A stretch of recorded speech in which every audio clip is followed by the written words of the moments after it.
The following is a presentation of the BellyUpSports Media Network. The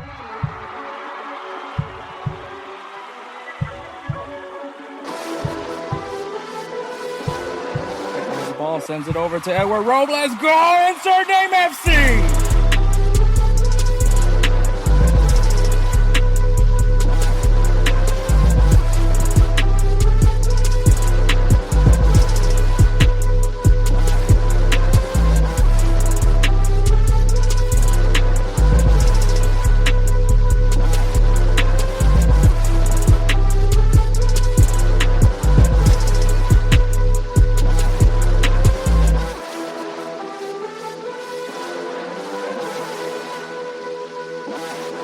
Let's go! Insert name FC!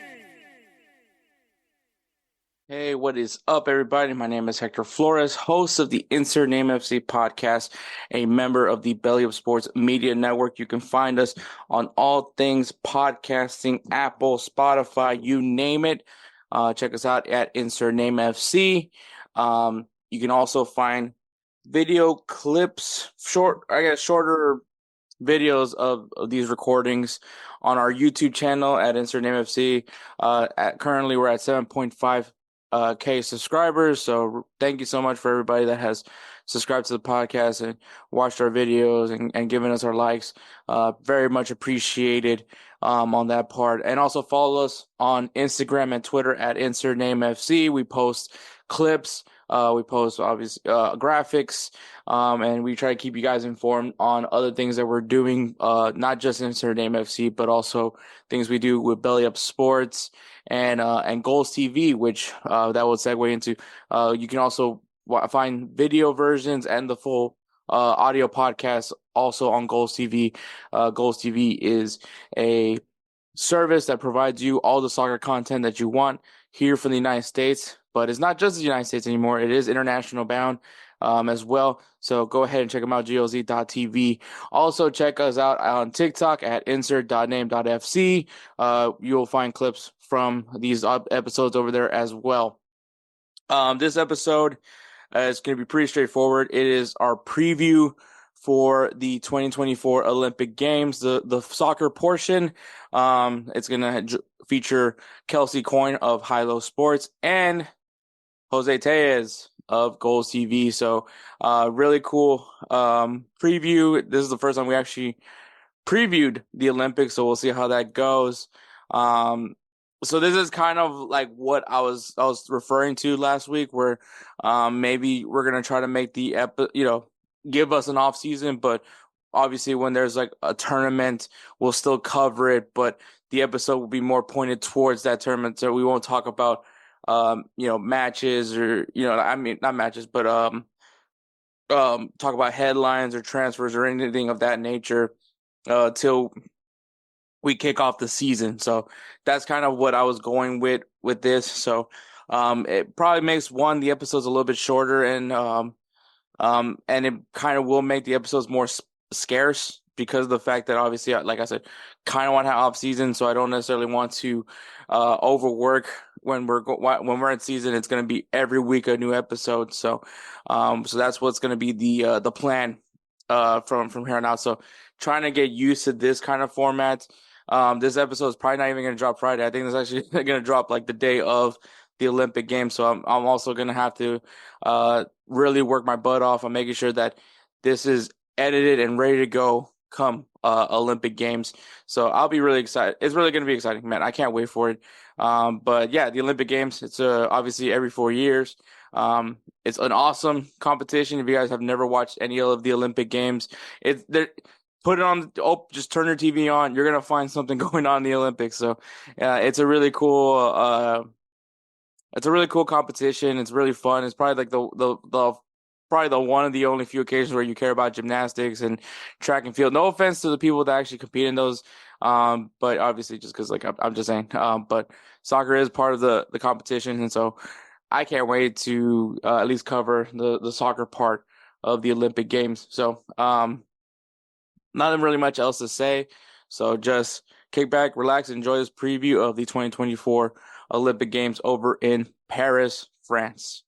And all right, We'll take a break, and then we'll go right into our preview. Hey everyone, it's Ryan from No Credentials Required to talk to you about one of our newest partners at BellyUpSports, SeatGeek. Yeah, live sports is great on television, but the feeling of being at the arena is a priceless experience. That's why our friends at SeatGeek are there to help you find the best tickets at the best prices. Not only can you get tickets to sporting events, but you can also get tickets to concerts, comedy shows, musicals, and more. Search for your desired event now at SeatGeek.com, enter promo code BellyUpSports at checkout, and you save $20 off your first purchase. SeatGeek. Life's an event. We have the tickets. All right, guys. The 2024 Olympic Games is underway. I believe actually soccer kicks off earlier than everybody else. Don't know why, but that's what it is. But joining me in this discussion of the Olympic Games, the soccer portion, the men's soccer portion to be more specific, no offense to the women, I have Jose Tellez, the face, the founder, the brain, the body, I guess you could say also the body, of GolzTV. Jose, that's a good intro. Yeah, bro, I appreciate it. That's a good intro, bro. Never once has my body been thrown in there, but I'll take it all day, every day. It is hard at work too. No, I appreciate it, man. Olympics are, summer footy's not over. I'm excited to talk about it. Yeah, also plenty of MLS players are also being featured on this as well. And of course, on the other side, from BellyUpSports, I guess technically director of marketing. I don't know. They keep making up titles for you. Also, the second face of High Low Sports over there with DJ Stewart, Kelcey Coyne. Yeah, I definitely get the low of the high low face. That's for sure. But no, I don't know what my position is anymore at Belly Up. I know that it's somewhere in leadership, and that's what they stick me with. But no, it's always great to be here, as always. But yeah, the 2024 Olympic Games happens every 4 years. Huge thing. Obviously, the one that's different when it comes to this competition is that there's medals. There's not a trophy on the line or by any means. It is just gold, silver, or bronze. So it's a really cool opportunity. I mean, obviously, a lot of legends have been able to have held the gold medal. Lionel Messi, along with Riquelme, Neymar, Mexico that one time. I mean, the list goes on and on of some great teams. I just gotta ask Jose, like when you looked at that team, especially what was it? It was Jimmy Lozano was leading it, right? Yeah. Like, you just wonder sometimes. No, I mean, I don't, because it ticks me off. So, no. I try not to like just randomly stir up negative thoughts throughout my day. No, man. I mean, there's so much of. Keep in mind, I think I'm one of the rare L3 and USMNT fans out there. I think that's probably sacrilegious to more than a few people. But when I look at this team in general, the youth are always exciting. That's never been nothing new at Mexico. I think this generation of players is seemingly less exciting, and for more than a few reasons, not just Lozano leaving and what's going on with the senior team. There's just I don't know. There's a lot of, I think, mixed emotions around this federation, the players they're bringing in, who's going to lead the group going forward. But historically, the country has been pretty damn good at these tournaments. So, I think Mexican fans should be at least somewhat excited there. Yeah. So unfortunately, Mexico will not be featured in this Olympics this year. But basically, how it works for the men's portion of the Olympics, it is 4 groups of 4. Top 2 advance to the knockout rounds. And they keep going till they have their first and second and third place finisher. So very, very straightforward tournament. Nothing really too crazy about it. But we'll go ahead and talk about the teams that are going to be featured in this one. We have we'll break them down by the confederations, so it makes it a lot easier for most people. We'll kick things off with UEFA, and the host nation. Obviously, it's in Paris. France will be hosting this tournament. Everybody, stupid good. I mean, I don't know. Most historic ever. Yeah. Just don't call them African. Apparently, that's very offensive to the French. Even if you say something positive about Africa, they'll send you a stern letter.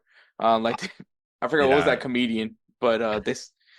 Also, Wait, can I get a stern letter from the French Football Federation just to put on my wall? That'd be pretty dope, actually. Great. Actually, I would love that. I would love to get a cease and desist at one point in my life.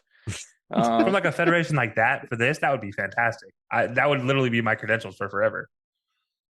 Yeah. So, but yeah, France is hosting it. A lot of big names are coming there. The first one that I think of is obviously Alexander Lacazette, who will be captaining, captain. I don't- He'll be the captain of the French team.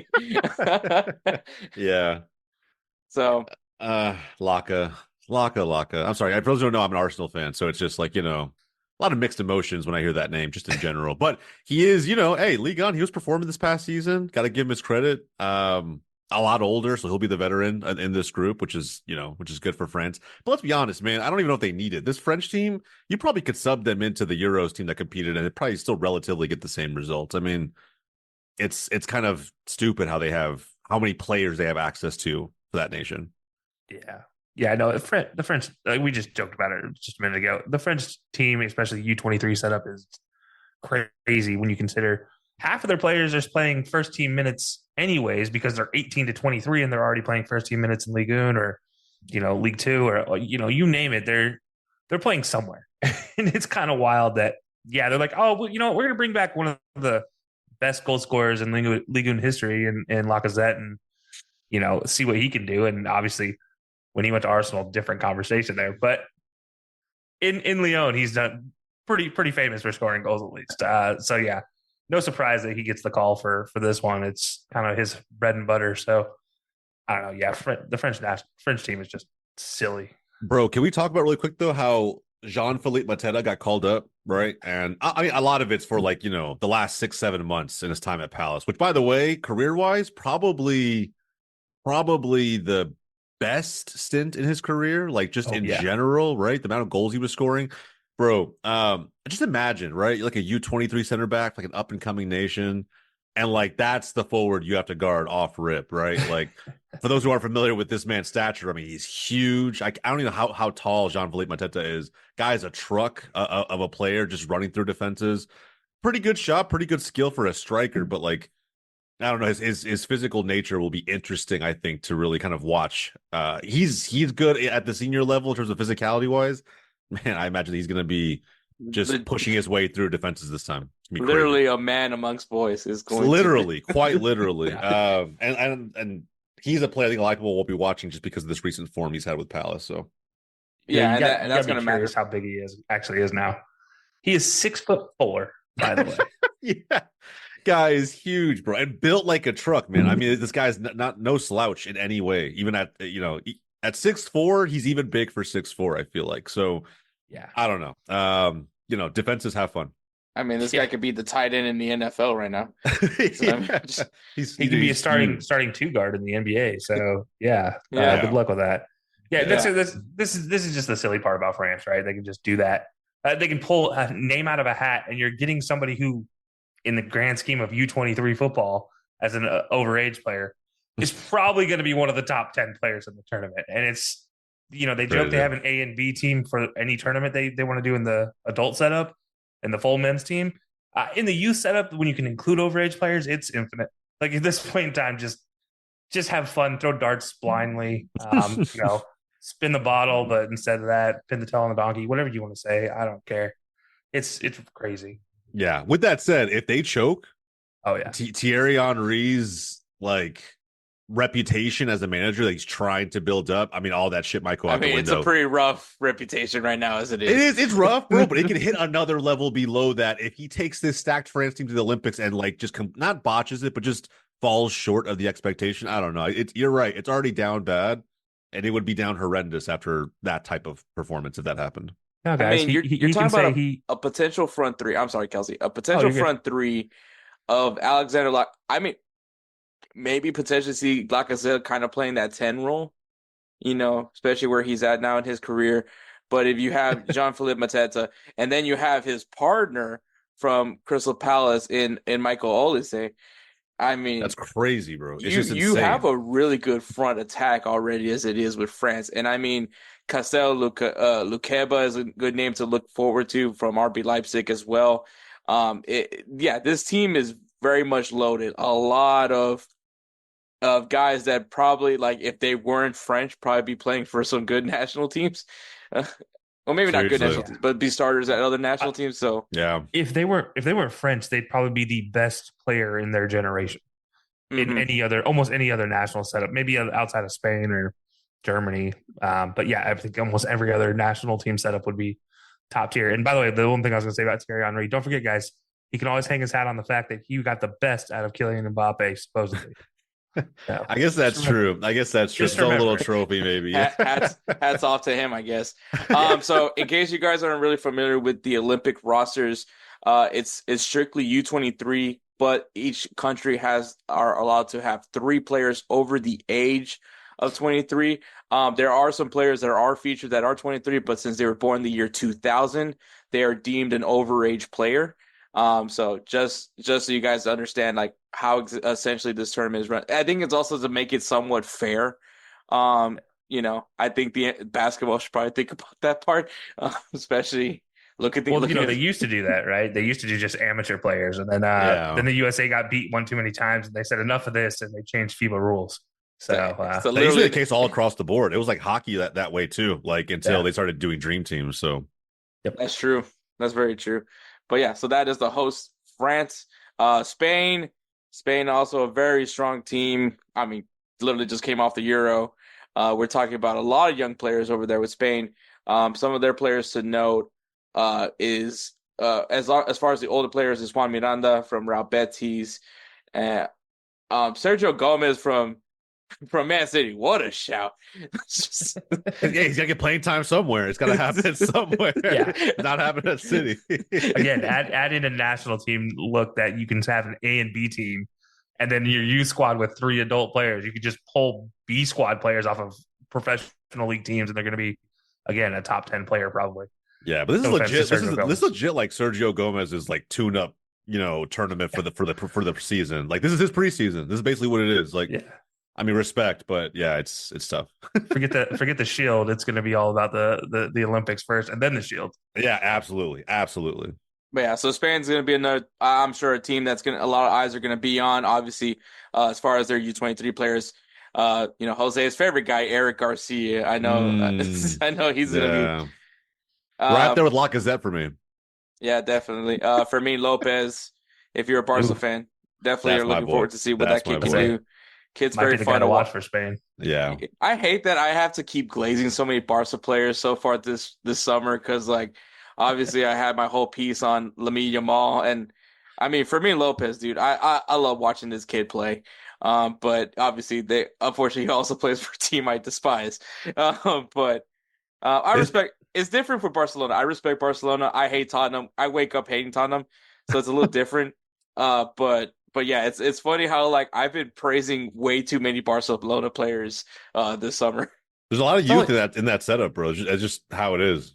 Yeah, I would say this is what Spain does. This is how they feed their national team and their Real Madrid and Barcelona. They just start at La Masia and work their way all the way up. I mean, this is insane.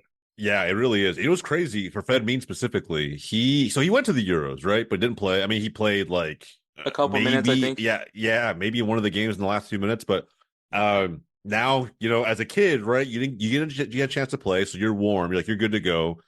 And now he gets to go to Paris for the Olympics. Like a lot of people don't remember, last year he was playing the 3rd division in Spain. He got his 8 goals or whatever it was in La Liga this past season, gets to go to the Euros, wins it with Spain, now gets to go to the Olympics. It feels a little bit like the Pedri, the initial Pedri season, but with way less wear and tear on Fermin. Like, he's gotten minutes where he's needed to. He's been impactful at the club level. But it's just going to be cool, man, to watch this kid. Hopefully he balls in Paris. But either way, probably a long career ahead of him regardless. Yeah, he might be doing it quieter than Pedri did, if we're being honest. Like, he might be under the radar because obviously everything with Lamine Yamal is taking center stage. I mean, no doubt about that one. But this Fermin Lopez might be one of those pieces, kind of like a Fabregas from that initial generation of Spain players that we all remember, like where it's like he's one of the best of the quads or whatever, however many players you want to include in that generation, but he just gets overlooked. This might be the same situation potentially. That's a great shout, actually. Fab doesn't get a lot of credit for his time with like Spain, just because. Yeah.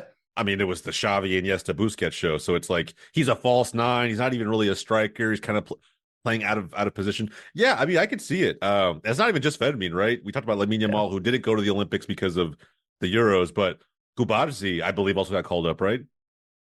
I believe Pau Kupasi did. Yep, he did.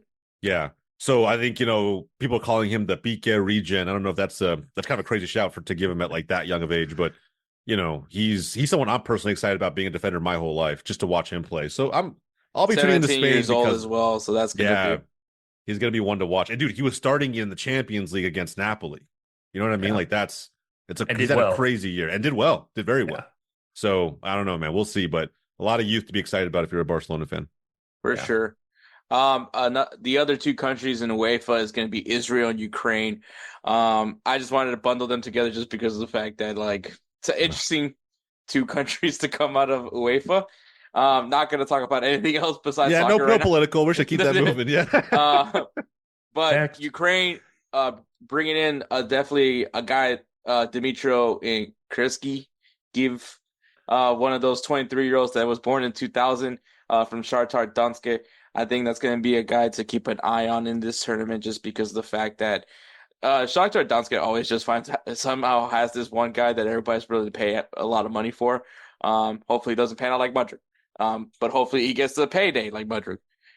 So we'll see how he goes. And then Israel, like I said, another interesting team. I feel like when it comes to tournaments, we do see Israel kind of play in a certain dog mentality, and I kind of like that. It'll be interesting to see what comes from those players from Israel. I have never really tracked many players from Israel. I think it's just mainly because the teams that I support don't necessarily normally have Israeli players, but it will still be very interesting to see how these two teams representing UEFA, how they go about in this tournament. Yeah, there's no Yossi Benayoun's in this Israel squad that I know of that I need to follow. So if there was, maybe I might have a better answer to it. But yeah, Israel's always an interesting fellow in tournaments where they're like Greece. They park the bus and see what happens. So who knows? Maybe they'll do something useful. Their group is also very interesting. I know we're going to talk about groups and whatnot too, but just the pool of them. I don't know much about this Israeli side, but I'll be curious to see, with everything going on in the world, how they get on in this one. Yeah, and obviously, same thing follows with Ukraine. Yeah. Representing CONMEBOL, South America, are two countries, and that is Paraguay. The team, obviously didn't have a great Copa America, but apparently their youth is something to keep an eye on. Gatito Fernandez from Botafogo is one of the players to keep an eye on, one of the older players for Paraguay. We'll see how some of their other players as well gel in, kind of see that South American style of play. Is what we're all kind of looking forward to seeing from Paraguay. I have kind of a soft spot for Paraguay, mainly just because of the fact that, watching, Cardozo. If you ever watch Liga MX, everybody knows about Cardozo. Dude was a legend in Liga MX. So I've always had a soft spot for Paraguay, and I always kept an eye on what they do. Are we really looking forward to the South American style of play in another tournament this summer? Can we be honest about that for just a second? Are we looking forward to that? Maybe not the traditional brand. Maybe the youth sides have something besides WWE or MMA up their sleeves, right? But I get where I think we're working our way to the NWO, but NWO South America. Those are vibes then. Those are absolute vibes then. Yeah. But yeah, also keep an eye on for Diego Gomez from Inter Miami. That is a little bit of MLS representation right there. I don't think who might get a move this summer anyway. Different story, but it's going to be an interesting player to follow even post Olympics. Yeah, exactly. And then Argentina. I mean, what is there needs to be said about Argentina? A national team that has gotten a lot of success as of lately. Take it with a grain of salt if you want. But an interesting selection for their older players, as they went for Geronimo Rulli from over in Ajax. That's a name that I have never seen with Argentina. And Julian Alvarez being deemed into this mix. Played, I would say, a lot of matches for Argentina, and he's going to keep playing some more for this summer. Yeah. I mean, he missed a good amount of time, technically speaking, right, with City. Like, he just didn't get – this second season for him wasn't as, minutes filled. There wasn't a lot of time on the pitch as there was in the first season. So maybe he wanted a busy summer. Yeah, fair enough. And I mean, this team is very much loaded. You got names like Claudio Echeverri from from River Plate. Another fucking City player. Few potential City player. Thiago Almada, which they have him still listed at Atlanta United. That's hilarious. Rip. Christian Medina from Boca Junior, another big name. I mean, the list goes on. Lil Simeone, Mini Simeone is going to be here as well. So it is very much a loaded team. A lot of future names that we're probably going to be seeing in Europe at some point. If not, hopefully be able to make a name for themselves if they are already at a European team. So Argentina, a good shot for them to be able to showcase themselves to the world. And fun fact, being led by Javi Mascherano. Yes, sir. My man. Great. We're going to just tackle everybody. It's WWE, guys. Here we go. I respect Mascherano, bro. Game is game. He's like a different class of midfielder that we don't see anymore, kind of. Oh, I love him from his days at Liverpool. I hate him after he left Liverpool, but I loved him at Liverpool. No, I do want to point out, like, it's very interesting. They chose one of their overage players as a goalkeeper in Rudy. It's not often teams do that, but they've done it in the past. I remember back in the day, Van der Sar was one of those guys that made Olympic runs all the time with his country. It's just interesting that you see that the U.S. did it a few times with Casey Keller, just to send him to the Olympic team. It's a smart move because we want to talk about moving things from U23 up, keep him in mortar. So it's always fun. Jose mentioned being a defender all his life. There's a defender to highlight for me. It's looking at a goalkeeper like Rui and what you can do for a team like Argentina, who's already won 3 trophies and 3 chances here in major tournaments. So let's see if they can make it 4 for 4. Yeah, man. I got a feeling. I don't know. Like Hector alluded to already, there's so much talent coming out of South America right now, but Argentina specifically, I feel like you hear about a new player every 6 months at this point. So I don't know, man. I think it's gonna be. I have France going very, very far, if not winning it all, but Argentina will make things interesting. Yeah. Moving on to CONCACAF, we got the US of A making their return to the men's tournament because we already know the women have definitely done their thing for quite some time. Being led by Marko Mitrovic, interesting addition to this U.S. coaching staff.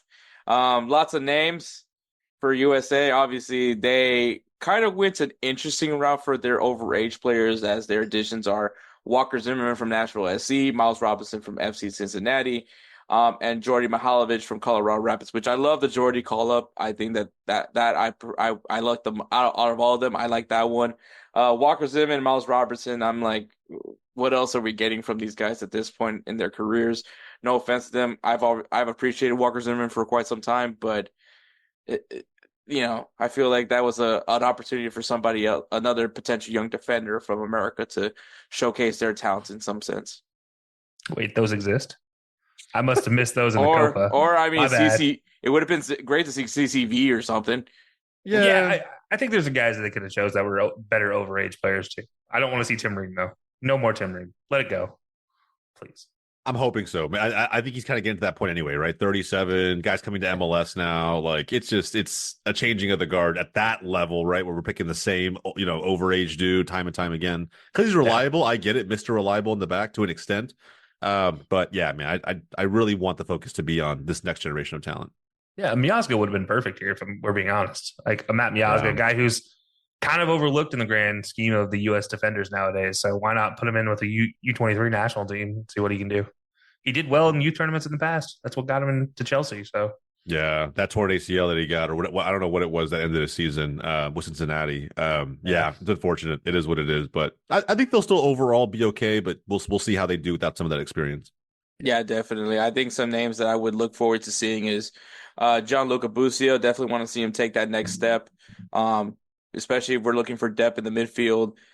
Kevin Paredes, I mean, give him a chance to shine. I mean, he's done really good things at Wolfsburg. Definitely want to see what he can do. Tanner Tessman, man, that kid, I forgot all about that guy. FC Dallas. Yeah, the fact he's still under 23. There's a lot of FC Dallas influence still in all this, but that's a name to keep an eye on. Little brother of Brendan Aronson, Paxton Aronson, which I feel like he's not. When it comes to European career, is like slightly quietly kind of pretty much better than his brothers. That should not be a surprise to anybody who's watched the two play. Yeah. Duncan McGuire, maybe he goes to Blackburn Rovers this time. I don't know. But if it doesn't happen this time, bro, give up. It's over. It's like it's done. The club too. If the club calls after the fact, after another botched attempt, it's like, don't call me anymore. Lose my number. You know, like a bad ex. Like just move on. Just move on. Let it go. Definitely Just let it go. But the crazy one that I'm looking forward to is this goalkeeper competition between Patrick Schulte and Gaga Slonina. You would think Slonina should be the heavy favorite, but Schulte, I mean, watching this kid play, I'm like, I don't even know. Obviously, I can't call him a kid. He's 23. Slonina's the younger one. But, I mean, that's a really interesting competition. I know it's probably still too early to talk about goalkeeper duels as far as the future of U.S. soccer, but, I mean, I'm just saying, Matt Turner, don't feel too comfortable in your spot right now. No. Definitely not. I mean, Matt Turner's always felt like an interim keeper from my perspective anyway. Not even trying to dig at him too hard. It's just that he's not the future of this team. So I don't know, man. Everyone's been hyping up Gaga Slonina since I don't even know when, right? Years at this point. Supposed to be like the next, some have called the next Tim Howard. I don't want to go that far, but I think, you know, what Schulte has done like the last 12 months, especially like competitions like the Triple C, right? I mean, I don't know, man. There's a real competition there. Who would you guys even prioritize if you had to pick one? I'm gonna say Gaga is your priority there. I think he's just given the nature of when the U.S. sends goalkeepers to England early on, and how successful they can be. I mean, look at Brad Friedel. Brad Friedel was a key instrument in a lot of teams for decades. For years playing overseas. So. Yep. I look at that kind of history of a U.S. men's national team player going overseas younger as a goalkeeper, more so than a Casey Keller or Tim Howard even though Brad Friedel almost did let Tim Howard let that happen. But yeah, I say Gaga is my priority for the two. Yeah, but Schulte's shot stopping is really impressive. I think one that probably is valid for a potential move to Europe as well. Oh yeah. Yeah, I mean, I think this is an interesting duel. I think because of the European experience, I think people are going to give it to Slonina, but I think Schulte's no slouch. I would probably give Schulte. If Schulte is like showing out in training, I'd probably give it to him. Yeah, it's interesting. I wonder who has. I haven't followed Slonina in Europe since he left, but I know he got loaned out. I think it's to a Belgian side, right? I mean. Yeah, I don't know. It's tough. Like European experience is very, very valuable, but nothing beats first team minutes, right? Nothing beats actual like having to constantly be in form and bring that to a tournament. So I don't know. I guess we'll find out. From my perspective, I'm open to either. I don't think it's not a bad problem to have. You know, I would say in international tournaments like this, where I think it's more vital to have somebody with the European experience because all the other teams have the European experience. And it's different for a goalkeeper playing in America versus playing overseas. And if nobody knows what I mean, they teach different techniques overseas than they do in the U.S. In the U.S., it's very simple and straightforward. Catch ball. If you can catch the ball, do not bother punching it. It is that simple. It's that easy for a lot of American players because they grow up playing different sports that you catch weird balls. But in overseas, they teach punching and, get it out. Kick saves are a big thing in European football. So keeping that in mind, it's always a little bit more important in these international tournaments, in my opinion, to have a European-based goalkeeper for a young team like this who hasn't had a chance to really grow into their own. But I think long-term, it might be a completely different conversation. But for now, Gaga for the first game and then see how it goes. Yeah, and then, of course, you have Dominican Republic, which is obviously more known for their baseball, but here they are, representing CONCACAF in the Olympics. A lot of Spanish influence on this team. You got players from Osasuna, Alaves, Valencia, Leganes. I know that's a lower division team though, but Elche, and Peña Deportiva, Real Madrid. That's crazy enough as that sounds. So there is a lot of Spanish influence. As a matter of fact, the coach is Spanish. It's Ibai Gomez. So it's definitely going to be interesting to see how the Dominican Republic plays with that Spanish influence. Is it very Spanish football style? And also, I want to just give a shout out to Xavier Valdez for the Houston Dynamo. Hopefully, you can represent H-Town for me, baby. So, all right. Actually, he's from New York, but still represent H-Town. But yeah, so that's the Dominican Republic. And Instead then of penalties, can we go to home run derby for the Dominican Republic? That's all I ask. I think that would be way more entertaining. Freaking Just like Big that's a good Poppy show. just comes out of nowhere. yeah, That's just a great show. Out of nowhere, just all of a sudden you get a pitching mound up there and just see what happens. 60 feet 6 inches to decide your tournament. Bro, if they don't do a baseball goal celebration, what are we doing here? Yeah, clearly baseball and not golf though. Be sure to clear that up for everybody out there. So matching UEFA's 4 nations is Africa, with Morocco, Egypt, Mali, and Guinea, who came in winning the Asian African playoff. So they beat out whatever Asian nation was going up against them. But Morocco, I mean, probably the one that came in with the big guns as far as their older players, as they brought in Hakimi into the mix. Obviously, a lot of attention coming from them being the team that went the furthest from Africa in the World Cup, being close to a final, almost one game away from a final, but clearly want to make a statement on this tournament here. So I'm looking forward to seeing what Morocco does. Morocco has gotten better and better every single time I've seen them play. So I'm very much intrigued to see what Morocco does in this tournament. Yeah, I mean, I think Morocco's an interesting one. They had a great turnout in the last Euros, I believe it was, last World Cup. And then, can they carry that into the U squad? Because we've always seen you do well in a World Cup tournament, your U squad tends to do well too, because those players get spread out more across the country, around the world, different leagues. So can they perform? That's going to be always interesting for Morocco. Yeah, agreed. And look, I think what people should be paying attention to with this team, even if you don't follow the Moroccan national team or frankly any of these kind of smaller, less prolific nations when it comes to the sport in terms of pumping out players. I think those who have had senior teams progress further into some of the recent national tournaments, right? Whether it's the World Cup, the Euros, the Copa America, whatever, Asian Cup, whatever it may be. Especially like Morocco, I think that was a signal of intent from them back in the 2022 World Cup. And so I'm curious to really kind of find the gems. We know these international tournaments are, how much hype comes with these tournaments and these player performances that we see, right? How many transfer rumors stem from some of these players who get spotlighted. So keep an eye out for some of that with this Moroccan team. Yeah, definitely. Egypt, another interesting nation. We're not going to see Mohamed Salah, but we are going to see Mohamed El Neni, captain. It's so weird. It's so weird. Ahmed Saeed is also another good name. Maybe not somebody that you follow because, he plays in Egypt to be specific, but when it comes to tournament time, he is a name that you are going to think about. But we'll see what the future of Egypt has in store. It's been very rough for Egypt, I think. Obviously all this potential that they were hoping to see them do well in the World Cup. Obviously the health of Mohamed Salah hasn't panned out for them in these tournaments.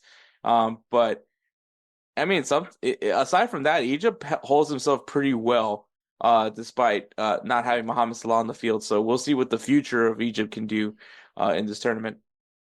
Yeah, it's always a team that, structurally speaking, as far as organization goes and defensive tactics, is always a great team defensively. Their problem is they can't really break out an attack without a Mo Salah. And so what do you do without him? Do you have enough young players to kind of develop that talent? That's always the question. This is the weird thing about these U23 setups is you're not going to see names probably 10 years down the road playing international soccer that are huge. But right now, this team is built for these type of tournaments where they are organizationally sound.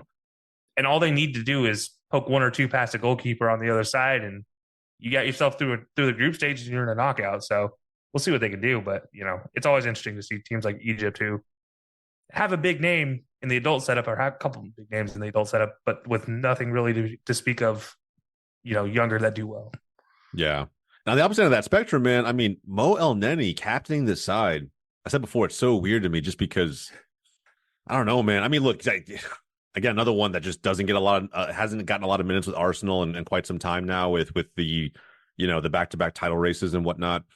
And it's not a shot at Mo at all. In fact, I think he's, personality wise, one of the players that almost any manager would love to have in the team. Sacrifices is all the hard work. But at his age, I think he'll still have pretty decent legs ready to go in this tournament. And I have a feeling that just captaining his national team in any capacity, senior side, U23s at the Olympics, whatever it may be, he'll want to, he'll have a lot of pride, right? And want to go out there and put a good shift in for his nation. So it'll be interesting, I think, just for Arsenal fans out there who haven't seen El Neni play with the badge and colors on in quite some time to watch him with Egypt. Exactly, and we'll see what Rogerio Mical has in store as he's leading, as the Brazilian will be leading this Egyptian team at manager. Mali, I mean, they've been basically rocking with a U23 team for quite some time. I mean, they've done very well in the African Cup of Nations. It's one of one of my favorite teams to watch just because of how fun they are. Mainly, you can shout out to Musa from Mo Football because he definitely put me on Mali, and I'm glad he did because this team has been always fun to watch on the field. Definitely a team that's really good at punching above their weight. A lot of European influence on this team. A lot of French influence to that too. Yeah, French as well. But a lot, like I said, European, French league, Portuguese league, German league, Italy. We got someone from Wolverhampton Wanderers. We got some Spanish league influence as well. So there is definitely a lot of European guys knows how to play in that level. And we'll see how they gel with this team. Also, shout out to Mohamed Cisse from Penn State. He is also making his appearance with this team here in Mali.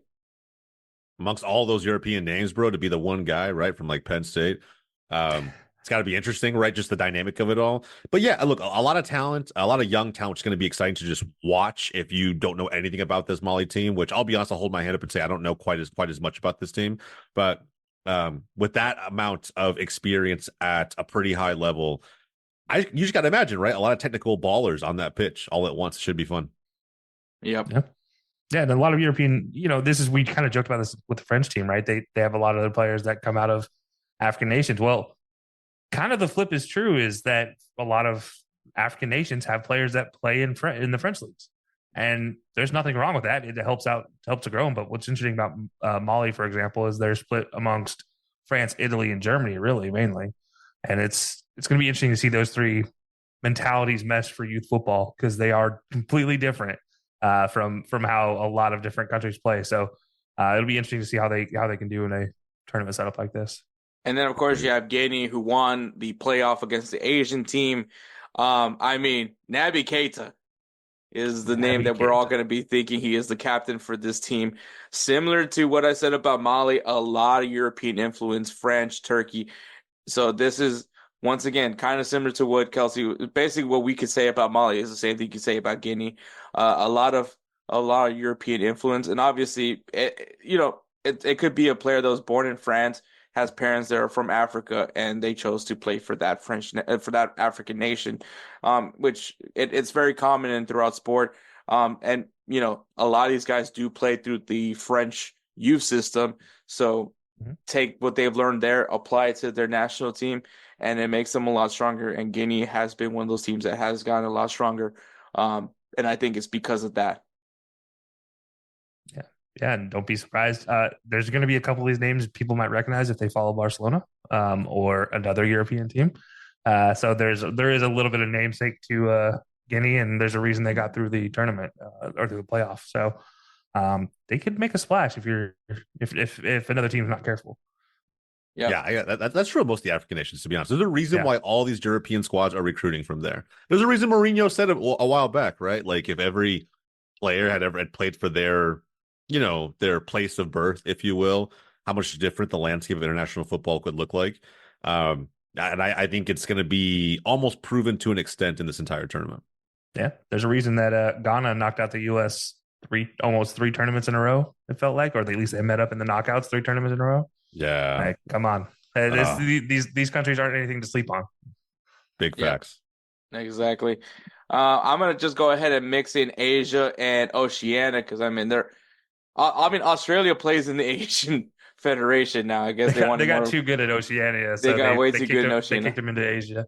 Yeah, so we have Japan, Uzbekistan, Iraq, and New Zealand. Japan, the interesting story about them, no overage players. They were like, we're just going to rock with the squad that we have of our U23 players. So that is going to be very interesting to see because, when you think of Japan, especially right now, a lot of big names that you would think would be fun to watch with the mix of these U23 players. But they're like, no, we're good. We'll go ahead and rock what we have. Leo Kokubo over at Benfica is a good one that's going to be keep an eye on, I'm sure. And even Kane Sato, who currently plays at Werder Bremen, is another player that's going to be really interesting to watch from Japan.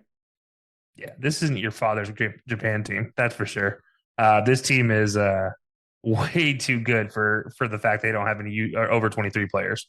They are a lot of talent. There's a lot of talent in this team from the U23 setup that just keeps getting better. And I understand the idea from Japan of not wanting to bring in anybody older because we just talked about mixing different thought processes for players. Well, the Japanese national team is a lot like a U.S. women's national team in the setup for the fact that they keep them together through as much as possible. So these guys have a unity, have a sense of self going into this tournament where they're not like, oh, it's Messi coming and playing for me if they're Argentina. That's not like that type of a situation. It is purely, no, we're just as good as the full men's national team. We're just underage. Like we're just U23 players. That's the difference between us. It's not that we can't play with them. It's just that we're better as a whole versus bringing in somebody else. Mm-hmm. Yeah, I agree. You have Uzbekistan, which I think is a very interesting team because when you look at the caps of these other nations, very low numbers when it comes to caps. If you guys don't know, caps is just appearances with the national team. There is a lot of high cap count in Uzbekistan. So this is essentially they're rocking with their national team is what I'm getting from this team. So this is the senior team. So I think that's going to be very interesting to see. I would say chemistry is probably going to be at the highest for Uzbekistan, and maybe that's the reason why they qualify to represent Asia here. Do I have any knowledge of this nation? I do not, but I will say chemistry-wise, probably the team to keep an eye on because they're more fluid in some sense. Yeah, and look, for those who watched the Asian Cup this year, who pay attention to it, it was Uzbekistan's team getting eliminated they were one bad decision, I guess you could say, a red card away from like going into the semifinal of that tournament. So, I like to think that the Asian Cup got more coverage this season than I've seen in quite some time, just in general, people talking about it. And so I imagine, teams, fans, everyone in between will be wary of what Uzbekistan can accomplish because they're just one of those teams that does all the skills not always there. So they do kind of the little things, right? They're physical. They know how to try and play and beat you in different ways outside of just being good on the ball or keeping possession or whatever the case may be. So definitely not going to sleep on it all. Yeah, and then you can say the exact. Oh, sorry. No, I was going to say this team is just as good as everything I said about Japan. Just copy and paste for Uzbekistan in a lot of ways, where it is their senior national team in a lot of ways. They're just as good. They're just as integrated into the mindset of what this national team needs to be to succeed. So it's going to be very interesting to see what they can do. Yeah, and then you have Iraq. Same thing that you can say about Uzbekistan. A lot of high caps, a lot of chemistry amongst at least the players above the age 20 have a lot of high cap count on this one. So I think same thing you can say about that one. Honestly, like I said, not very familiar with Iraq. As far as the Middle East goes, the players that I'm more familiar with is Iran, because they're the ones that probably have more European players. But it's going to be interesting to see what these two teams can do because it's two countries that I'm not very familiar with, which I think is the beauty of the Olympics is you're going to find some team that you haven't watched and you're going to kick back and try to see what this team has to offer.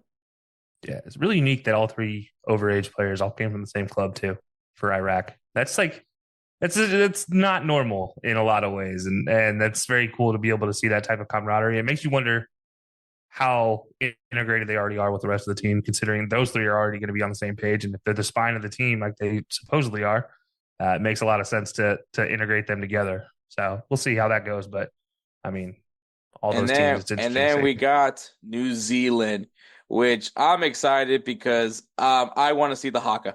I was going to say the same thing, bro. Same thing. I want to see the footballers do it, man. You don't even have to be these giant ass rugby players that do it. It just the body size doesn't even matter. I just need to see the aggression, the war cry. They do it in basketball games too. Before the basketball games, yes, I we love have it, to man. see it. We have to see it. Yeah. It better be a highlight because I know they did it in the old. I forget which World Cup it was. It might have been 2008 or 2010. 2004. So it was Australia World Cup. Hell yeah. So yeah, I think that was when it was. But yeah, it was really cool to see. But yeah, so led by the Englishman Darren Bazili. That's going to be to see how this team is going to play. Leading the front will be defender Michael Boxall, who will be captain for this team. If you guys are familiar with that name, it's because he is a player for Minnesota United. We also have Jade Herdman from the Vancouver Whitecaps as well. So we do have some MLS influence here. I can't wait to see New Zealand, mainly because of the haka, but I feel like this is especially depending on the group that they're in, which is not a very favorable group. But I still want to see how they perform. It's different. We're not talking about a team full of senior players. We're talking about a team with youth, and that is completely different than playing with senior players. Agreed. Yeah, we'll see what they can do. I don't know. That group is probably the death sentence for what they could have been pulled into. Hey guys, this is Hector from the Insert Name FC podcast, here to tell you guys about Canada Dips. It is a great tasting, superior alternative to traditional dip using CBD in a way that is radical, enjoyable, and effective. It comes in 5 core flavors: wintergreen, mint, citrus, mango, and American spice. Canada Dip CBD is the new evolution in dip, allowing guys to enjoy great, long-lasting taste without the downsides.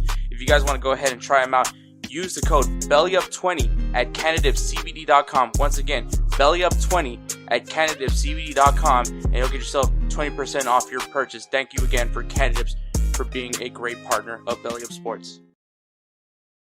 Yep, and we'll go right into the groups. So, in Group A, we have France, USA, Guinea, and New Zealand.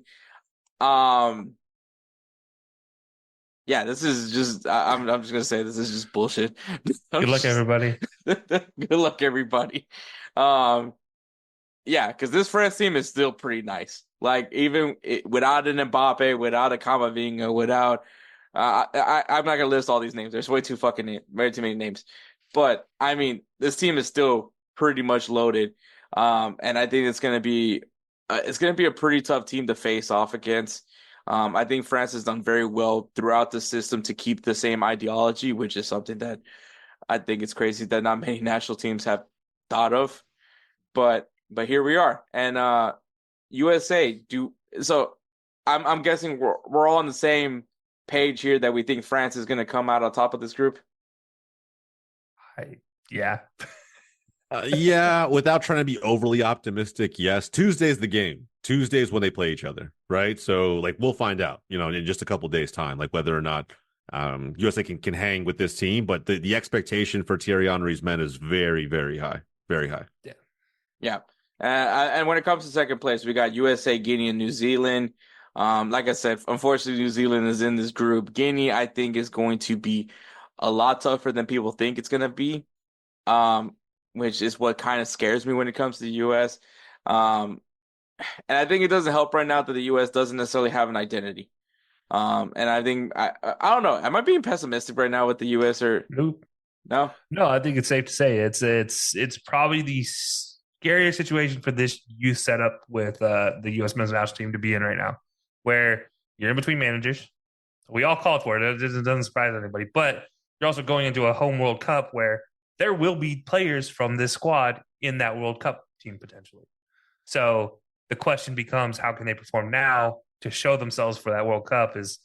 I hate to say it's going to be a warm-up for these U23 players, but it might just be an audition for what is the World Cup team in 2 years. I mean, so it sucks, but good luck everybody on that team, because it's like if you're Mitrovic right now, like what are you doing? Like, because It's not like you don't have to follow Berhalter ball, right? You're free to do what you want, what you need to do. But do you guys feel that Mitrovic could be the guy that can put this team in the right place to jump over a Guinea?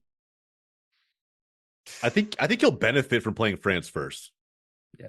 That I really do. Like, we'll get a great litmus test for what this team can do by playing the toughest team in the group immediately. And maybe it just gives us a sense of what adjustments they'll have to make for those next two teams and how they can meaningfully get out of the group.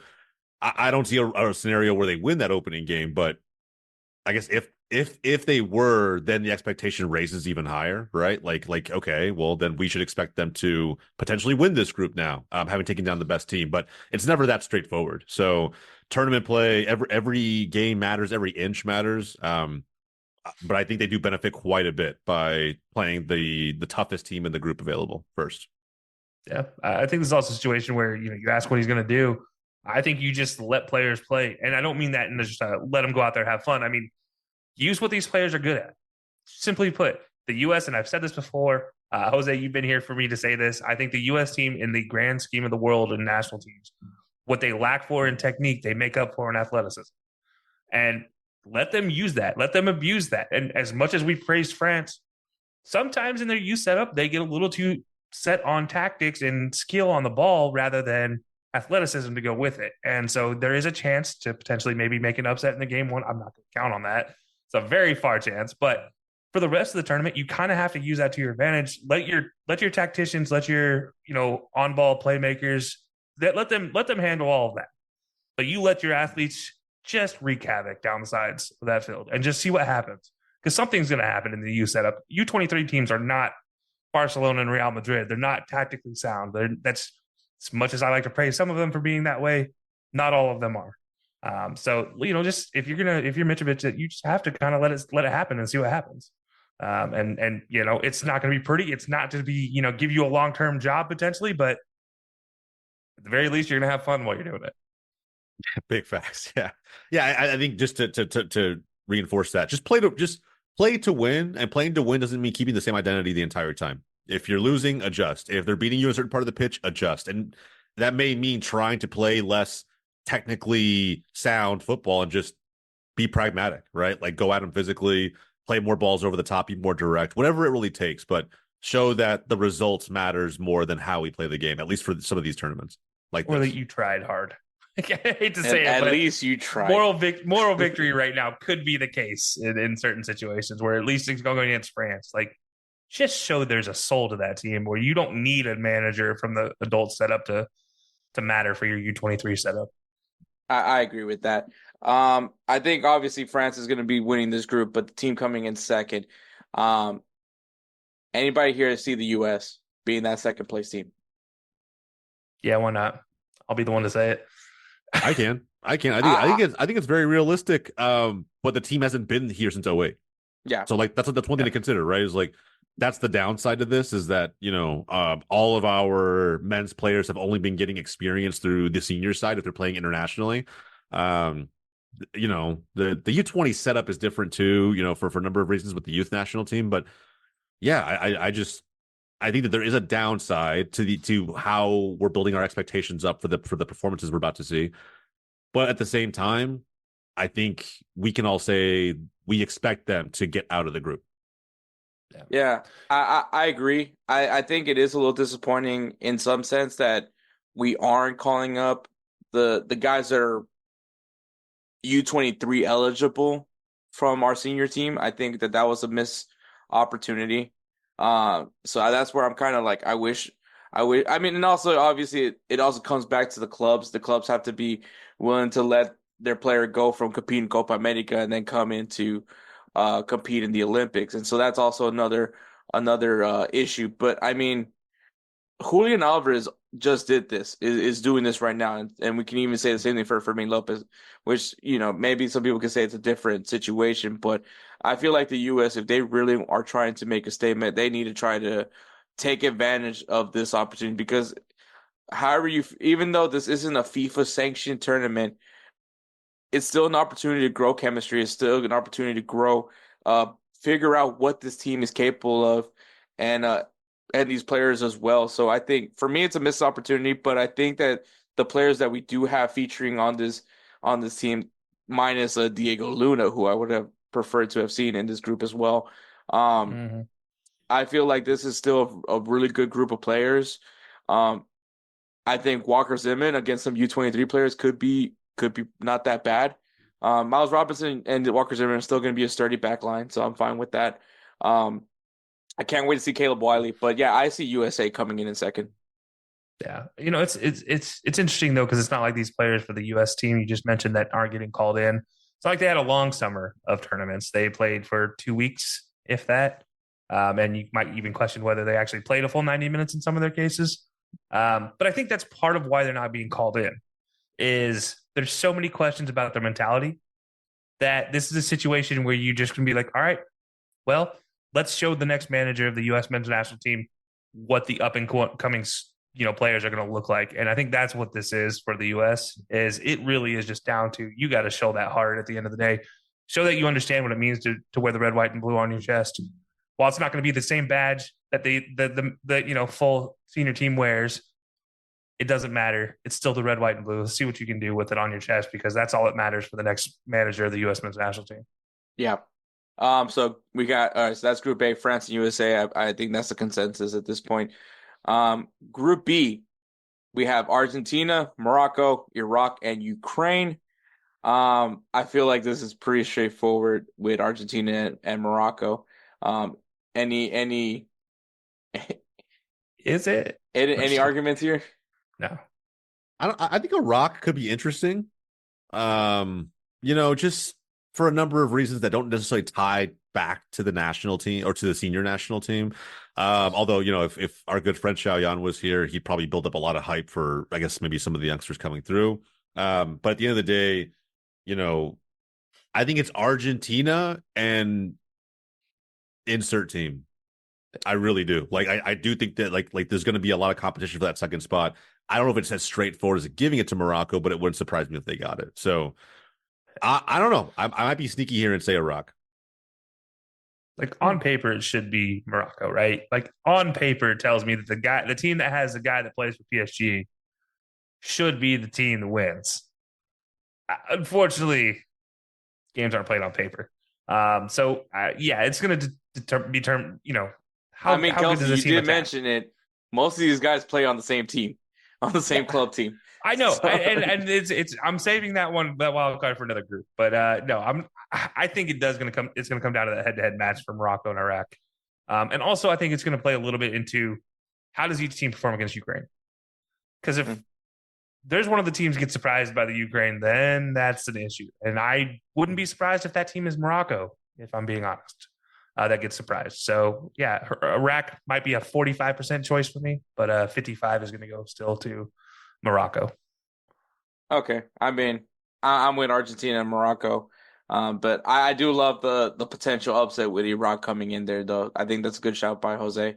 Group C, we have Uzbekistan, Spain, Egypt, and the Dominican Republic. I mean, I'm guessing Spain is once again the name that we're all thinking of as far as the group winner. Should be. I mean, there's more than a few players in there that can play on the senior side. So let's be honest. And that's not even being unfair to the rest of the teams. That's just these are guys that probably had even by De La Fuente and all of his staff probably even got, like I said, a lot of looks for the senior team who just won the Euros. So Spain, in my opinion, has to be the winner. But I kind of hyped up Uzbekistan already. I'm not going to repeat myself. I kind of think that there's a lot of just, I don't know, inherent chemistry with that team. And like you said, Hector, there's a lot of guys who already have senior minutes.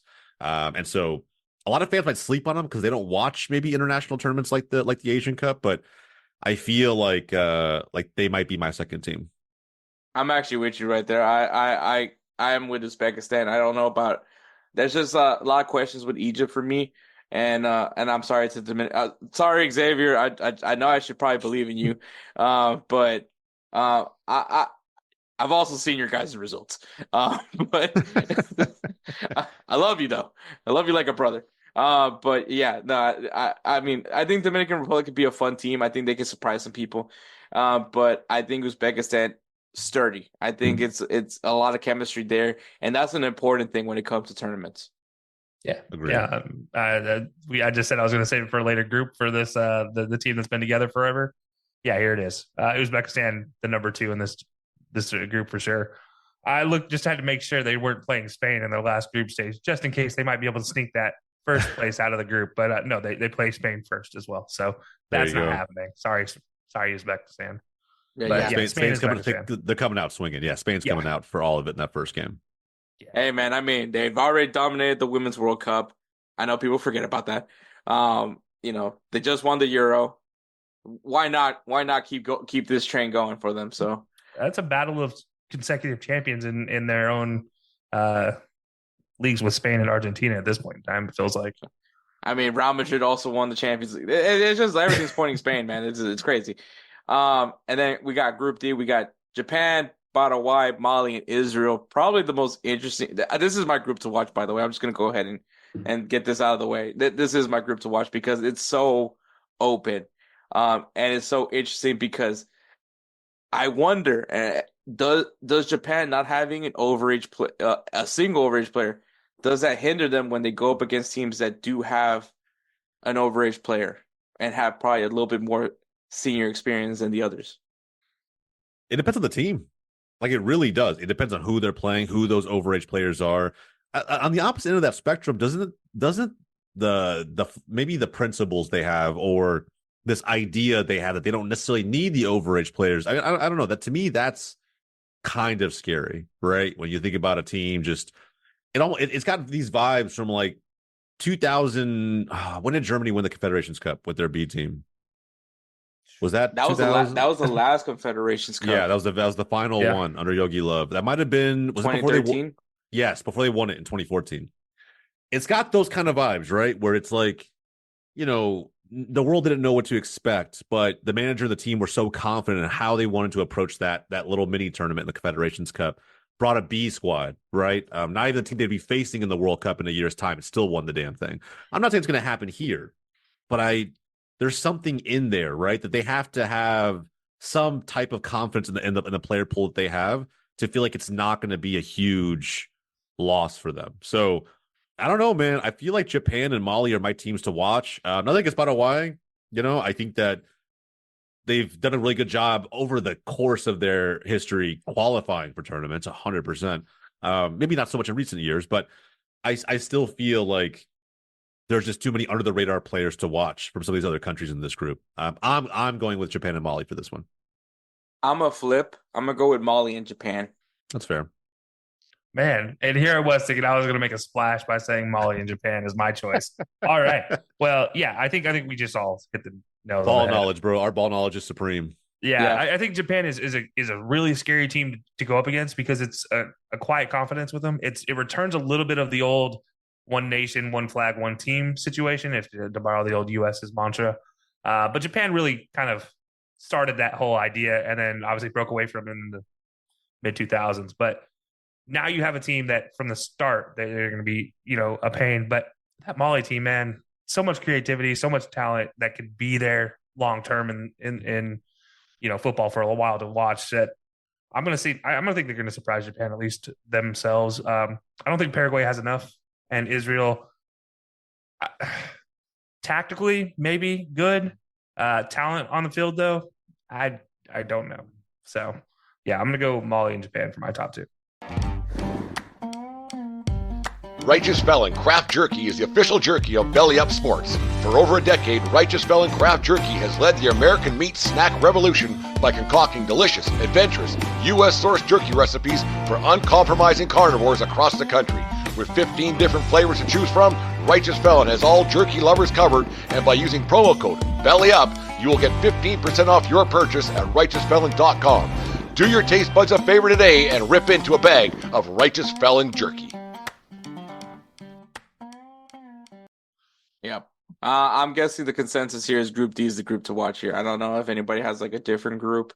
But to be a dissenter, I'm going to say Group A is my group to watch now. America. I just think there's too much in Group A to not keep interested. That's fair. That's fair. I do think I'll say Group D just because there's not a clear winner, and like it can literally be anybody, and that's kind of the beauty of some of these cup tournaments. Exactly. Yeah. Player to watch. Is there a player in this tournament that you're keeping a close eye on in the Olympics? Fermin Lopez. That's the dude, I think, for me, that I'm watching. Obviously, didn't play much more than maybe 10 minutes in the Euros.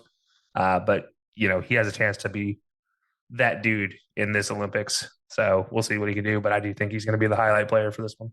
He's going to be good. Honestly, there's, him, Kubasi, and the crew over there at Spain are going to be good. Outside of Spain, because there's so many players that are attached to my team there, I think it's kind of an interesting shout. I like the storyline for this player that I'm going to pick is really interesting because his career over the last, let's say 2 years, right? Last 24 months has been really, it hasn't gone sideways. I just think it's not maybe what he expected of himself, but Georgi Mihalovic at Colorado, who was a youngster in his own right that was touted to do great things when he made the move to Europe at such a young age, is now back in Major League Soccer, which some may see as a step down. I don't feel it's that it means that. I think, he's still young enough where he can get the move. Maybe that's better suited for him. I think timing when you make moves like that's very interesting. But I think that this is a tournament where he'll want to put his abilities on display to an extent and really help this U.S. team, not just get out of the group, but make a run, after being absent from the Olympics for so long. So, for personal reasons, for the sake of opportunity, I think Georgi Mihalovic is someone that I think could turn quite a few heads in this tournament. Yeah, and I mean, that's a good shout because Mihalovic, I think the last time he represented the U.S. was 2019 Gold Cup. I think that was the last time, at least that I remember seeing him. And didn't he get replaced halfway through the Gold Cup? I believe so. Yeah, when they did the knockout stage replacements, I think he was the one that got replaced. Yeah, and his time with Aze overseas just wasn't, with Alkmaar, just wasn't great. That's why he had to really kind of not force a way back to a known pastures, if you will. But when the opportunity for MLS came knocking, I think he was so willing to take it because his career just hadn't started off overseas the way he wanted it to. So I think this is a time to prove that at the national team level, for his own personal career, there's probably just got to be some kind of chip on his shoulder. Yeah, I love that redemption arc for 100% because I love that he came back. Sometimes you just got to go back, and there's nothing wrong with that. But I mean, he's definitely got to he's got one more move in him, and I'm hoping it's a European spot.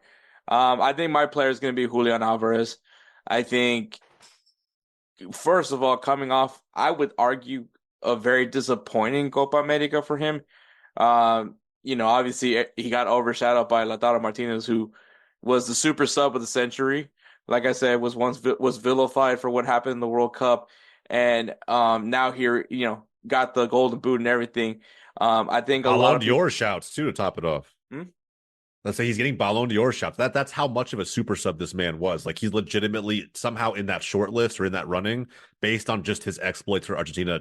Not alone, he had a great year for Inter to top it off too. Mm-hmm. But yeah, man, it's just he's had such a crazy last 4 to 6 months that he's now getting those shots too.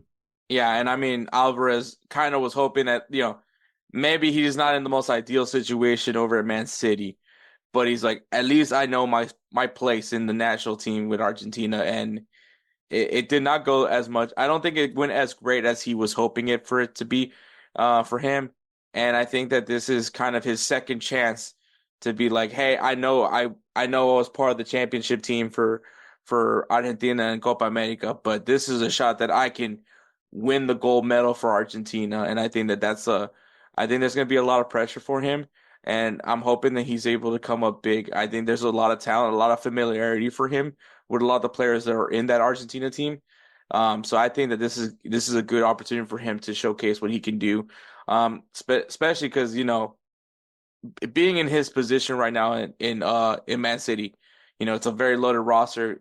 If he gets playing time, it's great. Obviously, Pep likes him, but he wants to be the guy, and I mean. Obviously, Erling Haaland kind of takes over the spot that he wants to have.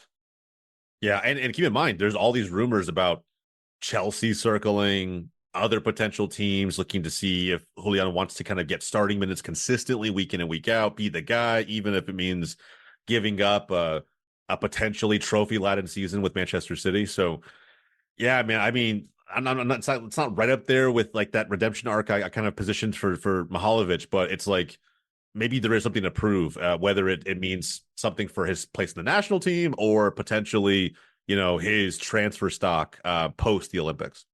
Yeah, I think that's a big part, right? Can you sell yourself for what you can do next? Because the Copa didn't do enough for him. I think we've all can agree on that one.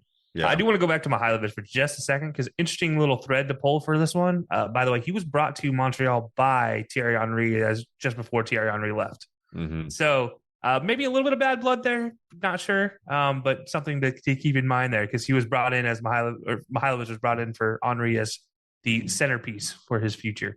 And then obviously he dipped. Thierry Henry dipped right afterwards. For family reasons, right? I mean, that's what we were told. That's what we were told. Yes. That's what we were told. I guess securing another financial future for your seventh generation is family needs. So makes sense. Game is game. Yeah, we mentioned players, but what's the team to watch for you guys in this tournament? I'll go with Japan. I think that's the simple answer for me. I've talked about how good they are. And again, not bringing in any over 23 players is always an immediate, like, what's going on? And on top of that, just to see a resurgence of Japanese football, given what they did in the last World Cup, it's going to be very interesting to see if they can kind of secure their future with a good performance here from the U23s. Yeah, that's actually a great shout. I mean, the one I'm watching, I'll probably stick with that. I'm obviously watching to see what USA does. To me, it's not even a pride thing because I think they can detach themselves a little bit from some of the conversations that we're having in a somewhat toxic nature around the senior side. But I think this can be, they might see it as pressure. I think it's good pressure. It's good stress to kind of live under, knowing that there is a real chance to kind of create a silver lining for American fans who feel like maybe the senior side didn't develop over the last couple of years the way that they should have under Berhalter. And some will attribute that to the manager, but a national team manager is in no way, shape, or form in charge of development. That happens at the club level. So, the fact that some of these players just having grown to the height we all saw them growing to a couple of years back, I think will create like great, pressure and environment for these younger players to really kind of step up and be like, you know what, despite what's going on at that level, there's something here that you can hang your hat on. So, and they'll get the biggest opportunity to test that theory, right, against France and the rest of that group. So I'm watching intently to see how they do in Group A, and hoping to God that we're, U.S. fans are not as depressed as the last few weeks have really kind of been post-Copa exit, because it's been rough, bro. It's been rough. Yeah, I was pretty excited hearing Berhalter got let go. I can't lie. I don't like seeing coaches fired, let me be clear, but that one was like, finally. So I'm a little bit excited after that. Sure. But what going? Wasn't it scary, though, knowing that there was a world where he might not have gotten fired despite that exit? Yeah. Oh, absolutely terrifying. Yeah. Absolutely terrifying. That's why I'm like, man, yeah, it was great, but we probably still could have fired him even if we advanced. I don't know. It's just. I would have been okay with a firing on the tarmac before they left that game. I was sweating because I was like, this guy still has a job. And U.S. moves slow on everything. The replacement will include that. I mean, it's just, man. I was like, I don't know what I have to do. Do I have to leak out some fake news of Berhalter? Everybody else was, bro. Yeah. Berhalter in Houston interviewing for a job with Tim Howard. Is that the news you were going to leak? God no. That's a lot of teams' worst fear, by the way, as far as MLS goes. But yeah. God, I hope he gets the Austin FC job. Man. It would be glorious. The memes on the internet that day would never cease. That's for sure. That it will not be all right for Matthew McConaughey that day. My team to watch, and I think you've heard me mention it a few times, but it's going to be Dominican Republic. I think obviously I have an infatuation with Spanish football, being that they are my colonizers. But I mean, there is the Spanish influence with Dominican Republic. I think Dominican Republic is such an interesting nation for soccer. I think many people are surprised that it's even a soccer team from Dominican Republic in this tournament. It's going to be so interesting to see what they bring to the table. I literally have a player to watch in Xavier Valdez from the Dynamo. probably the first person to make me feel welcomed when I worked there as well. So it's so much, and also, I mean, I did have the honor of interviewing Christian Blanco from the Cooligans. He's Dominican. It's just is not, and then I relearned Spanish through Dominicans, so I speak a little Dominican in some sense. I do love my mofongo, and so like it's all like it's just a perfect combination of everything for me. So I have to kind of just be rooting for the DR here, man. Para toda mi gente de la República Dominicana, aquí estoy por ustedes. And so, hell yeah. I told y'all I can speak Dominican Spanish. That's a skill, bro, because I definitely can't. So that is my team to watch. I think everyone has said it. Team with the most pressure is the USA. I don't think. I would say. It's the return. That for me, true. It is a return, but can we not say? I feel like if I had to pick France. One, yeah, is that if I have one person I think is under more pressure than anybody, it's Thierry Henry. Yeah, in my opinion, like he just has something to prove. You want to be a manager, you want to be, leading the next generation of players at the top level, right? I'm sure you could find a way to get jobs continuously based on your old player pedigree. And I love TT, bro. I would never speak ill of this man. There's so much of my emotion with this game that's attached to his legend, but like there's an immense amount of pressure under this team that he's bringing to this tournament. It's France's, I guess you could say, B team for the senior side, because they legitimately could go out and compete in any major national tournament and probably still do well. So at least on paper, tournaments are not won on paper, but at least on paper, this team is stacked. So in my opinion, as much as we're all putting pressure on the U.S. to give us something to hang our hats on, I really think it's France. Like they have to do well. Otherwise, it'll feel like the many exits England has had over, I don't know, the last how many years, right, under Southgate. It's going to feel like that, where it's like the team could have won, was hyped up to probably win, and they fell short. Yeah. Yeah, Jose gave the reason why I think France under the most pressure. I'm going to give the reason why the U.S. is not the team under the most pressure, though, because it is interesting. Because you would think, given everything, they would be under the most pressure. It is the return. It's all this building for the future. Man, there's a built-in excuse. That excuse is you guys have no senior manager. True. You guys said this is your first time back in the Olympics in almost 20 years. I guess it would be, 16 years. There's too easy of an excuse that puts the pressure not on the players of the U.S., but on everybody else. It puts it on the management and things that don't really matter when it comes to the actual game day for the U.S.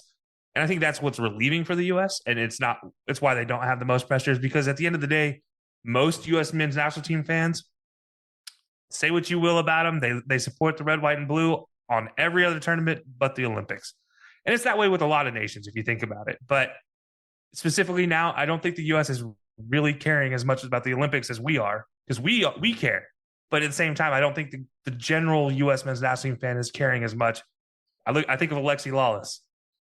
If they lose, if they crash out in the group stage, his comments would be like, well, this is what happens when you have a bad manager leading your senior team and you don't integrate younger players. That's going to be his exact comments, because that's been his exact comments for the last 6 years.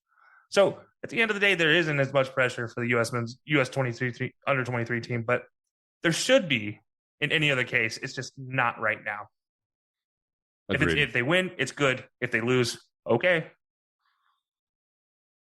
No, I agree to that, to what you guys are saying, but I feel like that there is still some pressure that there's a lot of right now riding on the U.S. with just the pressure overall of how this federation has been going. And it'd be nice to get something positive out of the summer. We were expecting to get out of a fairly easy group. Maybe getting out of this group would be something that could at least be able to say, hey, we got something here with this crop of players. Because I'll be honest with you, this isn't really much of a hot take. And I mean, like Kelcey knows, going back to a very early days of Insert Name FC, I had the pleasure of interviewing, I'm drawing a blank on this guy's name. I can't believe it. Right back, former USA right back. He has like how am I drawing blanks on? Anyways. Who's he played for? He used to be Kansas City Wizard, I want to say. No, that's Jimmy Conrad. No, he was with the New York Red Bulls. He was with a few teams in the MLS. I literally just thought about this interview the other day, and I cannot think of what his name is. Yeah, this is embarrassing. I'm so sorry. But anyways, in that interview, I asked him about if this was the golden generation. He told me 100% no. Heath Pierce. That's what it was. Thank you. Yeah, when I was talking with Heath Pierce, he said that he felt that this current generation of players was not, in fact, the golden generation. And I think since he told me that, I've kind of went into this whole thing that this is not, in fact, the golden generation, because this is just the start, like kind of what me and Jose talked about when we were talking about the whole firing of Greg Berhalter. This is the first time that we actually have like a clear player pathway from academy to pro. Something that none of these players from beforehand never got. And so I think that it's crazy to call this the golden generation when this is our first generation of players that actually had a proper youth system. And it's not perfect. I'm not saying that it is, but it is a youth system nonetheless. And so I think that we're not going to have that golden generation, not for another few years, because we got to make sure that this youth system is actually solid, and secondly, it's being utilized. And I mean, I don't want to say it's Kevin Sullivan. I don't want to say that that's the start, but I don't think this isn't gonna be the last Kevin Sullivan that we hear of, is what I'm saying. And so I don't think that we necessarily have our golden generation just yet. But obviously the pressure's put on this crop of players because of the fact that the World Cup is in 2026, which I get it. It is in some sense a generation that has its value. And I'm not trying to take that away from it, but to call it the golden generation meant that this is the best that we'll ever get from a crop of players. Yeah, I think this is, if we're going to call it a generation of anything, and I think I've used the term golden generation before because that's just what we all hear. But you're right. I don't think it is really the golden generation because nothing works like you just instantly go into your golden generation, right? You have your first generation of players, which you can arguably say was that 94 team. And that's really the first generation. This is the kids that were in, elementary school learning about the Alexi Lawlesses of the world, the, Brian McBrides of the world, the Taylor Twellmans of the world, when they're growing up and they wanted to become this next generation. They are that. They are the next generation of, first generation U.S. teams. Our golden generation for the U.S., if we're being fair about it, because like you said, there's been so many changes in the youth setup over the years. It's been less than 10 years since they changed to the international setup of years as the age ranking. And so you're based on 94s, 95s instead of 17s, 18s. It's been less than a decade since that change happened. You can't expect a golden generation to come under that. So give it time. I mean, if we're going to get a golden generation, it's going to be the kids that are in elementary school when 2026 World Cup rolls around and they see some kind of emphatic moment that happens in front of their eyes or through a television screen that sets them up for a generation. So if we're being fair about it, golden generation for the U.S. is probably not until 2040. If we're being absolutely fair, maybe 2036 if we, want to push it forward some. But it's not going to happen right now, but it will be in the next 20 years. But we're not there yet. I mean, especially after crashing out of the Olympics, missing a World Cup, that's kind of bottoming out, if we're being honest. That's getting rid of the old generation and moving yourself into the next generation, getting ready for a golden generation. This has just been the most tools to build their trade first. And now you have the tools. Now you got to start building a actual pipeline, which you guys just talked about, is something that they finally have. And it really just came into play the last 3 years, if we're being honest about how effective it is. And kind of what you're saying, Kelcey, where like we need to have that moment where everyone's just drawn to the game. And I honestly feel like that's where the pressure is coming for me for this U.S. group, is that we need a good headline this summer about U.S. soccer. And I think that that's where the pressure is coming from USA. Yeah, that's fair. Yeah, that's fair assessment. I don't know if it's this year, but I do get what you're saying. I think in 26 would be a better time to have that highlight, but I do get what you're saying. It would be nice. It would be really nice to have it. Even if it was in Copa, this summer would have been a perfect time to have it. Yeah. Yeah. So but your guys' takes for France is very valid, and I agree with it 100%. I think me just being an American, I'm just tired of this federation just. You can't wear it's that not like I can switch over to El Salvador because that's any better. It's like, I mean, at least Jose. Okay, no, Jose doesn't have Mexico really.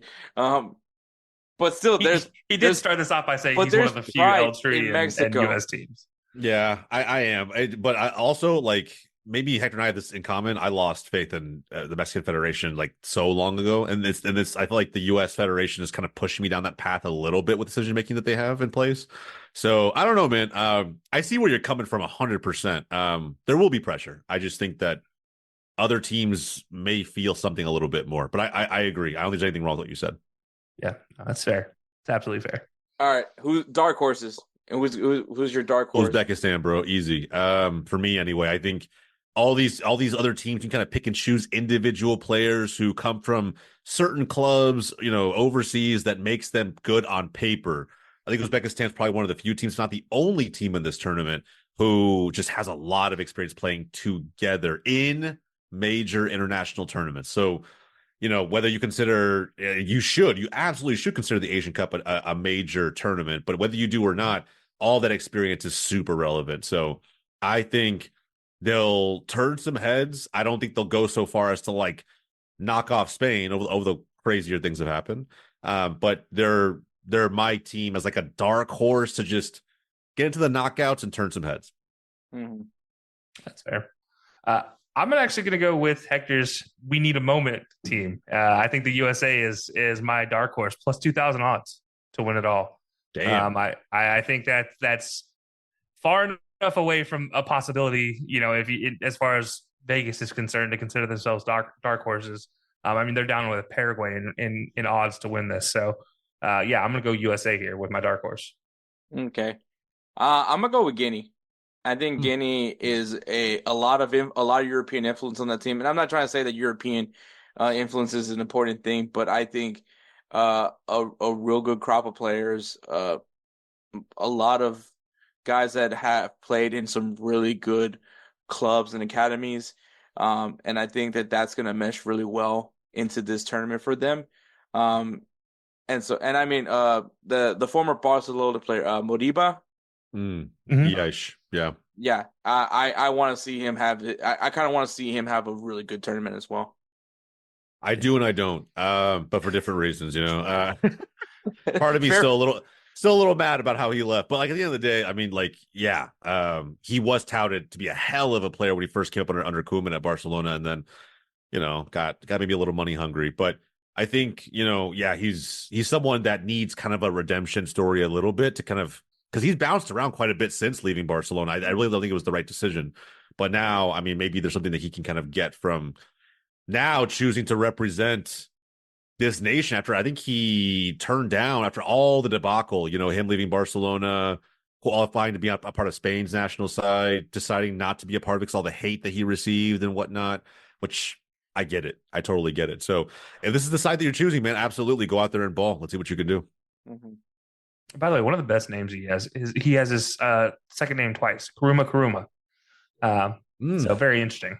But I think he's an interesting one to watch. Yeah. All right. Who is your favorite to win the gold? Le Bleu has to be. Yeah. It has to be. Like it just, if it's not, you are probably significantly more educated on just the youth, this generation of youth talent coming through the Olympics, and fair play. Maybe there's a hipster pick out there that's really, really solid, backed by all the logic of the numbers in the world. But at the end of the day, this France side is just insanely stacked. So I, in my mind, I don't see how you can really make a strong case for someone else to lift the gold. But again, it goes back to that pressure situation I mentioned before. So France will have to deal with it all, but I expect them to go very far and probably win it. Yeah, on home soil, it makes sense to pick France. But I'm going to be different, and I'm going to say Spain, because why not at this point in time? I said it earlier. I kind of alluded earlier. I think there's two teams here who have won consecutive titles in their confederation, and then you include the World Cup for Argentina. It's just interesting to see those two kind of match up, and then you have France as well. So I'm going to go Spain as a different option here. It's not a bad shout at all. At all. I mean, if that happens, what a time to be Spanish. Yeah. I'm just La Liga needs more good PR, bro. I'll be honest. I'll take more Spanish hype all day. I really will. Yeah. Yeah. It's a tough team to manage to try to beat right now. That's how I look at it. It's a tough federation if we get honest. You're going to the women's side as well. So, and the manager coming from De La Fuente, coming from the youth side now into the senior side. I mean, he probably just understands what that youth side needs, the U23 side needs going into a tournament like this. So that all factored into probably how they picked and kind of chose players for each tournament, both the Euros and the Olympics. So there's probably just a lot of cohesion that I think surprised fans at the Euros. I don't think a lot of fans had Spain even getting to the final. I want to go back and see what percentage that was of all brackets that got made. But yeah, I mean, like a lot of people just had France and England, like just those two teams are going to be the ones at the end of it all, and kind of not disrespected, but just discredited Spain a little bit. And now that they've won it, maybe there's some logic to say that they could flat out win the Olympics too. Yeah, I mean, I had Germany, but yeah, I just didn't think Spain's defense was that good to get to the title, but I was way wrong. To be fair, they overperformed. Cucurella and all those guys. Holy shit! Like I remember game 1 on stream, I was kind of trashing him a little bit, and then he shut me up. What a troll job by Cucurella, by the way. Dude, man, God. Just came out of nowhere. Chelsea fans everywhere were just like, "Where the hell was this player all season?" But yeah, I mean, it is what it is. Gary Neville just, I wonder when is it going to be the day where he's just like, I just need to shut up. No, bro, keep going. If anything, Gary Neville's a better dream. He's just a reverse jinx, bro. Just anything he says, bet the opposite. Like guaranteed. And you know what? If we're being honest, the moment he says something, that's great PR for that TV station. So like, if he may say something wrong, but man, that public relations team is so excited every time he does say something, because they're like, oh, there's social media clip here, there's social media clip there. We're good. We're golden. I'm just saying though, Gary Neville has to be like, is it me? Like, he's a walking L, bro. You could say he's a walking L, but it is what it is. It is what it is. He's got to carry a rabbit's foot with him from now on before he says anything. My pick to win the gold is going to be France. I think obviously home field is going to come into play. I think that they have a very loaded team. I know Spanish has the Spanish influence and the style of play, but I feel like especially once we get into the knockout round, all it takes is one matchup. You know, anything could change anything in that tournament. I think I was gonna tell you, I think Mali is gonna get a medal. I don't think it's gonna be the gold medal, but I think they're walking away with a medal. I'm hoping to. I think that's gonna be really exciting to see for Mali to get some sort of recognition, whether it's the bronze or silver. But I think Mali is gonna ruin somebody. I think Mali's gonna ruin someone's tournament. And I think that's why I think they can somehow get a medal out of this tournament. Get on the podium. Yep. That's a pretty good hot take. If I'm giving a hot take for this one, by the way, 2 teams from Group D get a medal opportunity. Ooh, wow. So that includes Mali in that. The other one, obviously, I'm thinking Japan. But Paraguay, I'm not sleeping on Paraguay at all. No, nobody should. I mean, it's unfortunate they don't have Gattuso as their coach. Bro, I'm telling you, like in these tournaments, this is why I don't complain about it with Copa America. Game is game. Like however you can get the result, bro, do what you got to do. It is what it is. Just at least start the halves on time. That's all I ask. Yeah. No siestas during halftime. That's all I ask. Look, man, you know, at least people could be safe knowing that there's nobody going through the vents this time. So big facts. It is in France. We have had plenty of issues with French stadiums before. Yeah, but you know what? The Europeans don't want you to talk about that. They want to talk about how USA is unfit to host the tournament. But look, as a Liverpool fan, watching them have that tournament in the finals, Liverpool Real Madrid, and delayed by almost 2 hours, due to fan issues getting into the stadium. Yeah, I don't want to hear it. It is what it is. Which I'm sorry. When we were doing, I just finished watching the rankings video, Jose, on GolzTV, and someone's comment was, "At least, thank God I'm not playing a drinking game of every time Jose says it is what it is." It is what it is, bro. I mean, at the end of the day, that logic has never held true for so many teams, not just in MLS, but in this tournament. So I don't know, man. I'm excited because at the end of the day, this is our chance to just watch under the radar players, like find the next gems who are going to really kind of football fans are like this, right? We always feel like the heights and the moments that we're experiencing now, we're never going to get them again.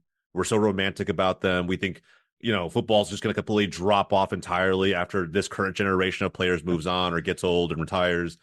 But we're always surprised pleasantly. And I think right now we're seeing that, the Lamine Yamal hype, the hell, even the Endrick hype and all the stuff that's happening right now, youngsters are putting themselves on the map. So the Olympics should be stupid exciting. Yeah, speaking of Endrick, that's a shame that Brazil wasn't able to make this tournament.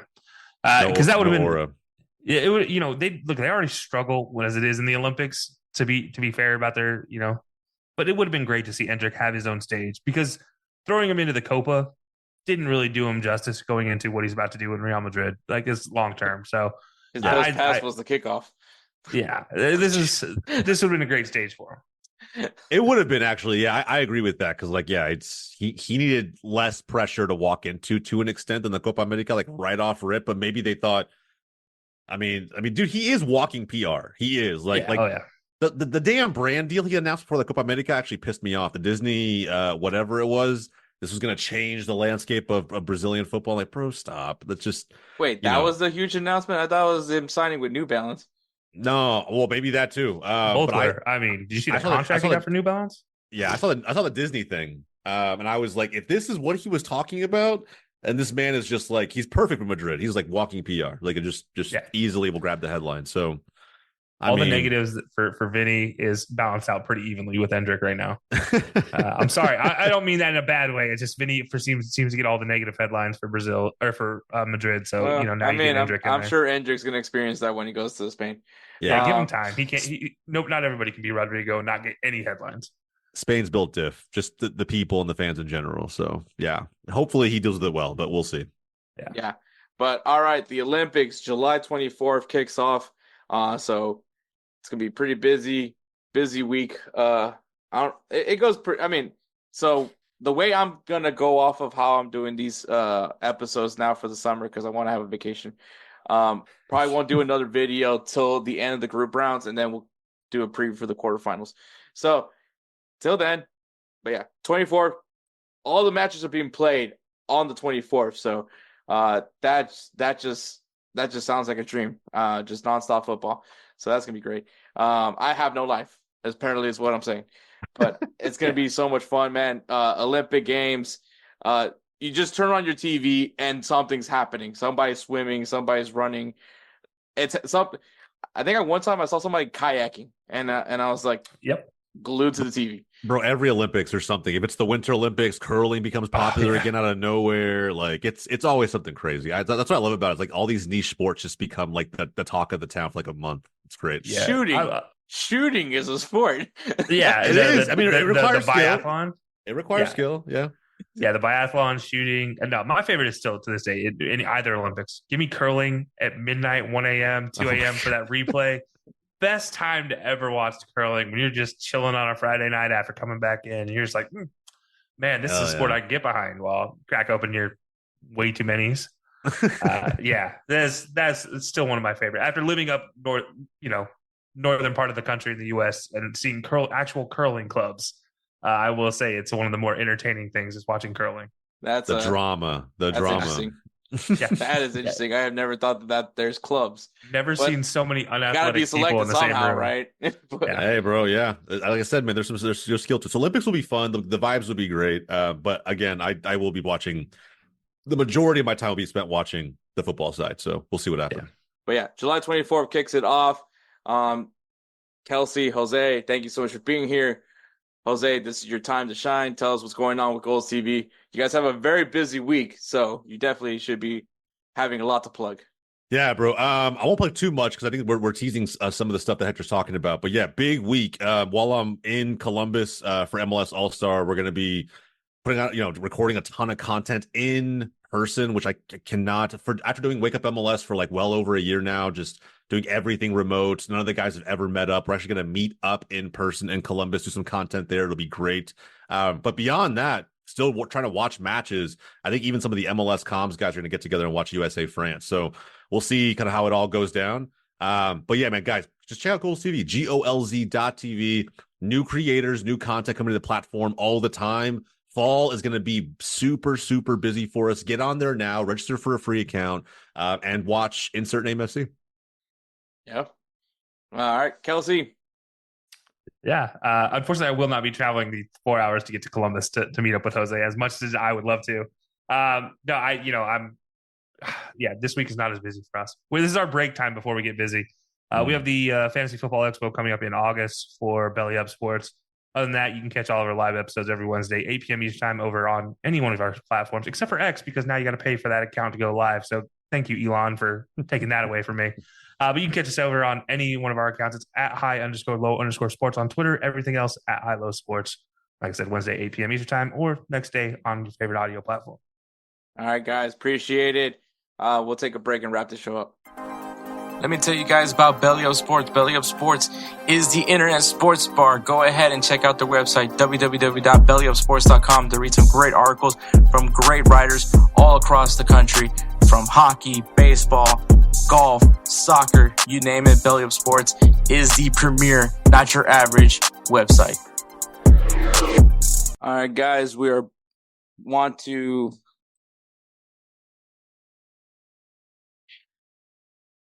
want to give a big thank you to Jose and Kelcey. Obviously, go ahead and check out GolzTV at GolzTV. Follow them on Instagram at GolzTV and on Twitter at Golz_TV. Also check out High Low Sports, and all the other great people at BellyUp Sports. So this actually is the perfect segue. So go ahead and check out BellyUp Sports, BellyUpSports.com. To see all the things that are going on in sports. Obviously, the Olympic Games are going on, so make sure you guys go ahead and check out all the articles that are going to be written in coverage of the 2024 Olympic Games. Baseball season is still underway. We're going into the second half of the MLB season, so this is where things start getting more intense. We also have trade deadline going on in MLB, so go be ready for that. NFL, we're getting close to the preseason. That Hall of Fame game, which the Houston Texans will be in there, so I'll be having a reason to watch it. But yeah, so lots of action happening right now, and BellyUp Sports is going to be a great place for you to be caught up in all the action. So go ahead and check it out, BellyUpSports.com. Follow them on Instagram and the X at BellyUp Sports and at BellyUp Media. And yeah, so big shout out to BellyUp Sports, man. Once again, check out GolzTV, man, GolZ.TV, so you can get all your soccer content that you will love to have. So you'll find us there as well. Shout out to Roosevelt Spencer, man. He creates the intros and outros for this podcast, man. We can't do this show without him. He is great. That's the reason why he is the namesake of the Roosevelt Spencer's Player of the Year award. So we really appreciate Spencer for all the hard work he does. And like I said, man, expect the episodes to be more like this. When the season comes back, we'll start doing Players of the Week all over again. We'll continue the Players of the Week because we'll still do Player of the Year. So we'll still do it for the year. And then this opens up some new options where we will probably do like player, goal scorer of the season, player, assist player of the season, things like that. A lot of things I'm going to start testing out for how we're going to approach it, insert name FC for the future. But yeah, so I'm glad. Make sure you guys check out the Olympic Games, man. It's going to be so much fun in Paris. Thank you to our great sponsors in Canadips, SeatGeek, Righteous Felon Jerky. Great partners. Obviously, check out BellyUp Sports. Check out GolzTV, man. If it wasn't for them, I don't know if this podcast would keep going. So thank you so much. Thank you so much for listening. And catch us for when we recap the group stages of the 2024 Olympic Games. So take care, guys.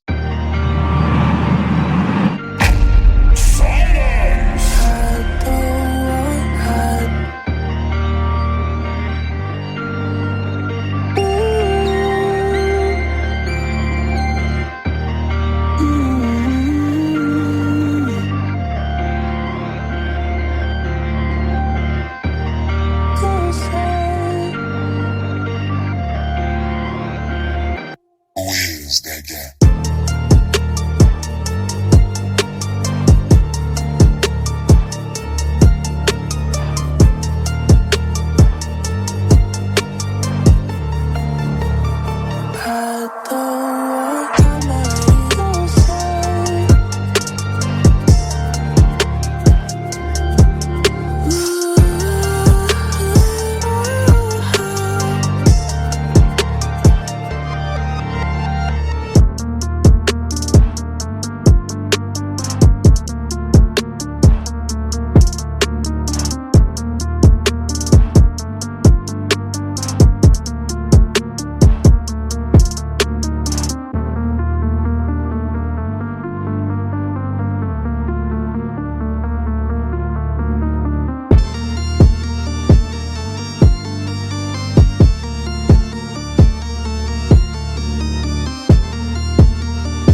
door.